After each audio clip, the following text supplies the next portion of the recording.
Hey ladies, welcome to class today. This is another edition of our sex, mentoring session in this month of July. It's been an amazing month so far. I want to commend you for all the, work you've done with your presentations, the book study, the review sessions. Well done. This is our final class for the month, and it's one that I know will be of great benefit to you as a wife. So yeah, let's dive right into it.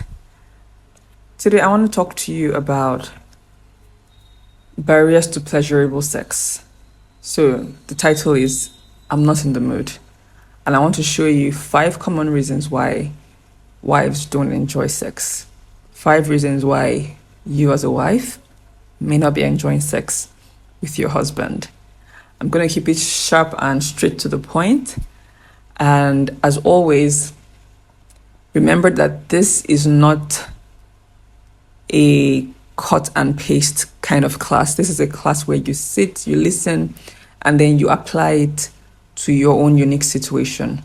So you adapt it, you take what works for you, you can leave what doesn't work for you, but I guarantee that you'll definitely find something in here to help you if you're struggling with not enjoying sex, not wanting to have sex. And if it's not you, you can help a friend, right? And also remember that there are seasons in a marriage.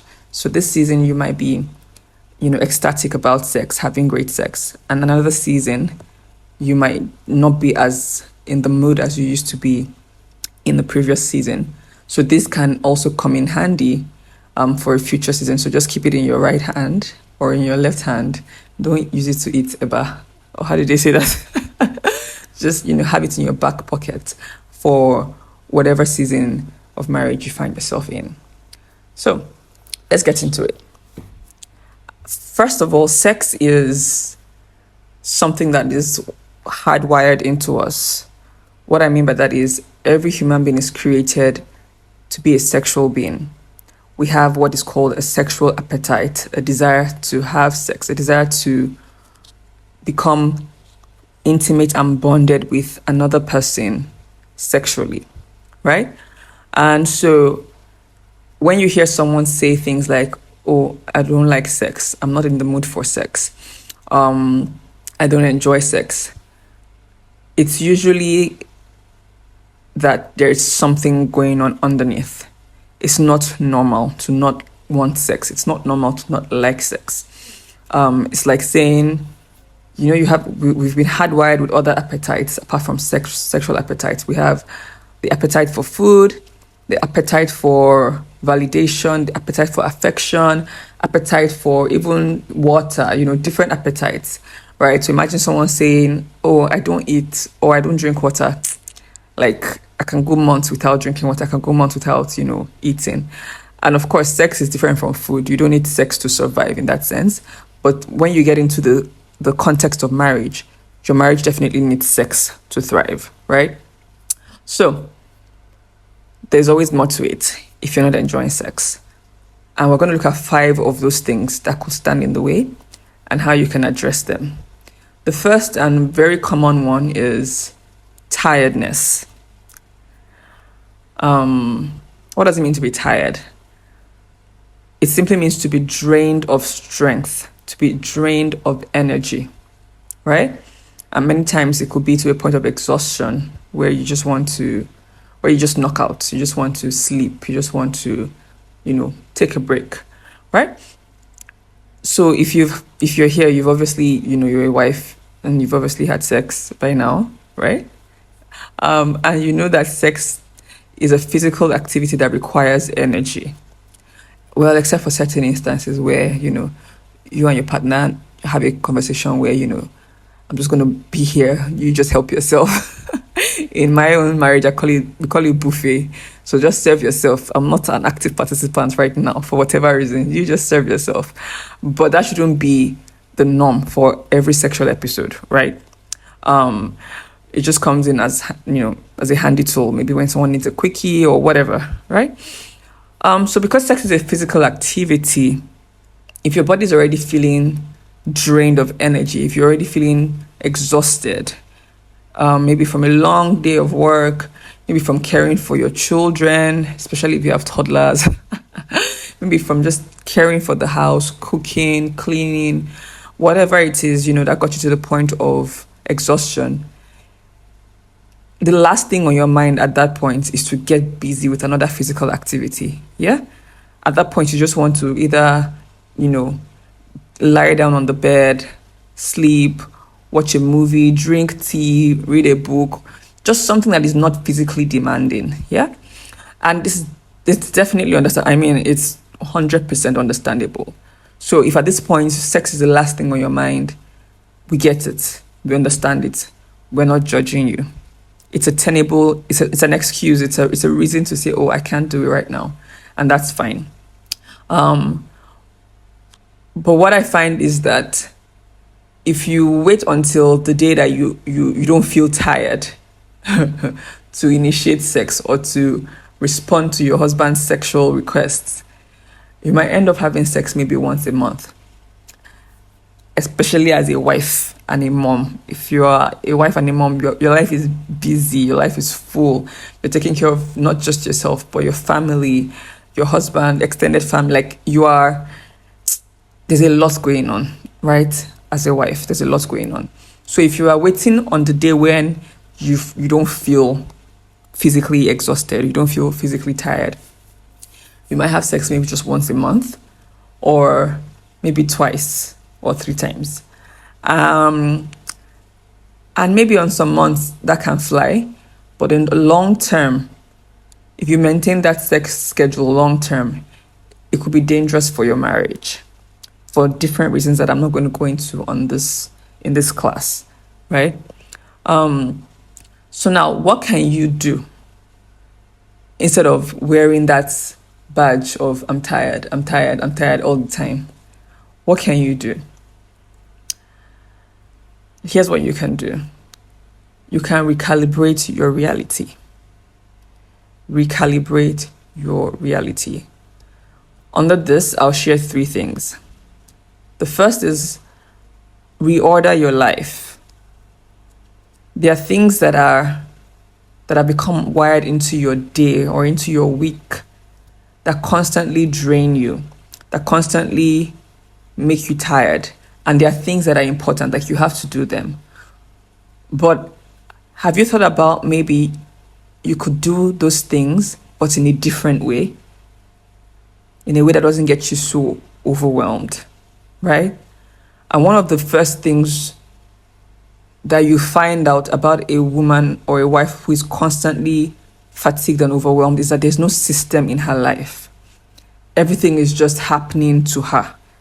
She has not been able to fully organize her life in a way that, she has space to breathe. So what are some of the things you can do? You can enroll your children in school. If you're currently tired and overwhelmed with, being a mom, this is one of the culprits. Having children with you 24/7.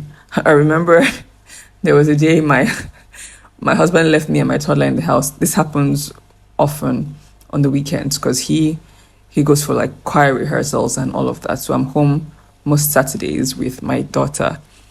And there was a particular day that, he left earlier than usual, came back later than usual. So I had spent at least 12 hours straight with my daughter, just me and her. And she wasn't naughty, she wasn't cranky on this particular day. It was actually a good time. But I was just tired. After I was drained because she needed my attention. She wanted me to play with her. She wanted to show me things around the house. She wanted to go outside at some point. Just doing. And I remember when my husband came back, I just broke down in tears and I'm like, I just need space. Take her. Right. So, if you are a mom, this is one thing that you definitely want to look into. And I can imagine because I've had times when before she started school or when we're trying to change her school and looking for a new school, She was home with us 24 hours, 7 days a week. And of course, you love your children, you love your child, and you don't want to like throw them away, or that's not the point. But you definitely need some space. So if your child is up to the age where you can enroll them, find a good school and enroll your children so that you can have some time off to yourself. Another area where a lot of wives are, get very exhausted is domestic care, chores, taking care of the house. Hire a helper, get someone to help you around the house. The person might not come every day, the person might not live in your house, depending on what you're comfortable with. But there's some things you can outsource. There's some, so I keep using myself as an example because, I'm living in my life. I have a housekeeper that comes in on particular days of the week, and she does the things that I can't or I don't want to do, the things that will stress me out more, like laundry, like washing bathrooms, right? Cleaning the heavy appliances like the fridge, the freezer, cleaning them out. And she also goes to the market for me, right? Because I don't like going to the market. So she goes to the market, comes, prepares my ingredients, and then I cook my food myself for my family. So what stresses you out the most? And you can outsource to someone. And if you don't want to hire a help, or you're not in the position to hire a help yet, can you invest in some home appliances that can make your life easier, that can solve those stress points? If you're tired, if laundry wears you out, how can you get a washing machine? If it's cleaning, if it's sweeping, that's the problem. Can you get a vacuum cleaner? Do you have a microwave? It's surprising, when I see that there's no microwave in some homes and you are warming food from scratch. I get, the reservation that people have towards things like microwaves, but compared the weight, does it really work for you to keep, warming food on fire? If it does, fantastic. Do, like I said, this class is not for you to follow hook, line, and sinker. Take what works for you, right? So yeah, what other things can you purchase and invest in to make your life easier as a wife? Have those conversations with your husband and start to put those things in place. And then another thing that you can do is to delegate certain tasks to your husband. I say this to wives a lot. Ask for the help you need. Don't grumble, don't murmur, don't drop hints. The man is not going to pick up your hints. Men don't know how to pick up hints. Tell a man, if you want a man to do something for you, you need to tell him plainly and respectfully. Those two, he would, especially if you have a good man, if you have in an averagely good marriage, there's no ongoing tensions and squabbles and things like that. On the average, a man who loves his wife will be willing to help if you ask him straightforward, if you ask him plainly with respect, right? And beyond just asking for help, you must also equip him to succeed in what you delegate to him. For example, if you want him to start, bathing the children, that's one thing that I recently fully delegated to my husband, night baths for my daughter, right? And I gave him a system on how to go about it. So by this time, we are shutting down play, screen time, we're putting off lights, I'll sort her pajamas, and diaper late on the bed. What else? So you just have to do this and this and this. And so far, so good. We've been running the program and it's working very well, right? So when you come together, when you partner with your husband in that way, instead of just saying, oh, you do this, sometimes he might not know how to do it, and so he won't do it. So if you give him a program, if you give him a system, if you give him a plan, he'll be more willing to help, right? So the next thing under what to do to resolve tiredness is reschedule sex time. See, there's no commandment that sex must be done under moonlight, like by moonlight in the night. There's no such commandment. Sex can be done in the morning, in the afternoon, any time of the day that you both can meet. It's a good time to have sex, right? So if you're usually tired at the end of the day, how can you bring sex forward? Can you have sex in the morning, right? Can you have sex in the morning? You get up, whatever works for you guys. Get up, take a shower together, brush, whatever, and get it, let it happen. And then take a short nap after if you need to, and then continue into the day. Or if it's in the afternoon, I remember I'm giving too many examples, but I'll still give it. I remember when my daughter's I think it was even recent, maybe earlier this year or late last year, I don't know. Her sleep pattern changed, and so getting her to sleep at night was a very exhausting process. So by the time we're done rocking her, giving her tea or milk and whatever, just trying to get her to calm down. By the time we're done, we're both exhausted. We're both tired. And sex didn't gonna happen in that, frame of mind. So what we did was, when she's away at school, because we both work from home. So again, like I said, what works in your own situation? We both work from home. So we have our afternoons.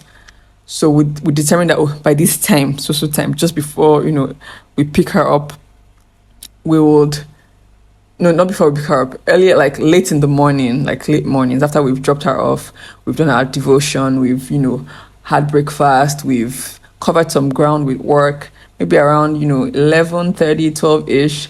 Oh yeah, now let's have a late morning or mid-afternoon snack. And we do that. And, we take a little rest, we talk and everything, and then we continue our day. But it was happening, do you get? So find what works for you. Find reschedule sex time. It doesn't have to be in the night when you're already tired, right? And as you know already, anything that matters to you, you will make time for it.